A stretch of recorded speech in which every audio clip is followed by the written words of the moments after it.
La jurisprudence estime en effet que dans le cadre d'une société démocratique, il est normal que les opposants puissent s'exprimer et faire valoir leur point de vue, leurs opinions, y compris de façon véhémente, parfois de façon même caricaturale et vive.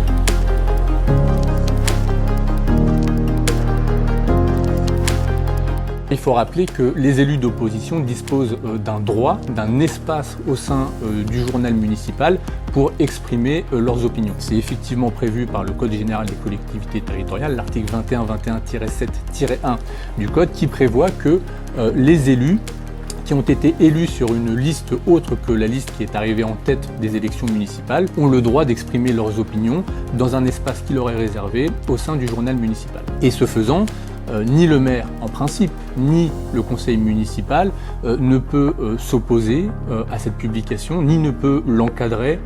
l'influencer de quelque manière que ce soit. Les opposants sont libres de s'exprimer dans cet espace qui leur est réservé. Néanmoins, par exception, la jurisprudence administrative admet que le maire puisse s'opposer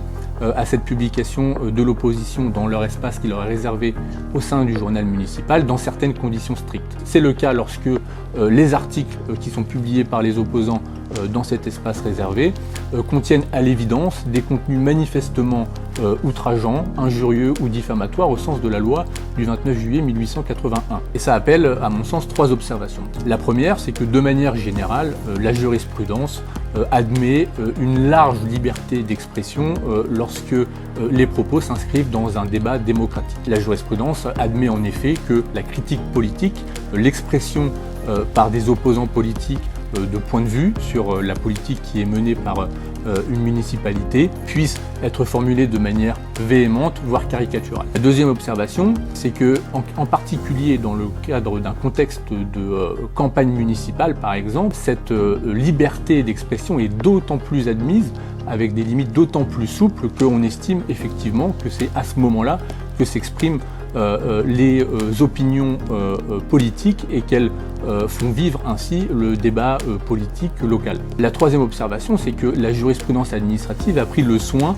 d'encadrer la possibilité pour le maire de s'opposer à un article de l'opposition municipale dans le journal municipal en veillant à indiquer que seuls les contenus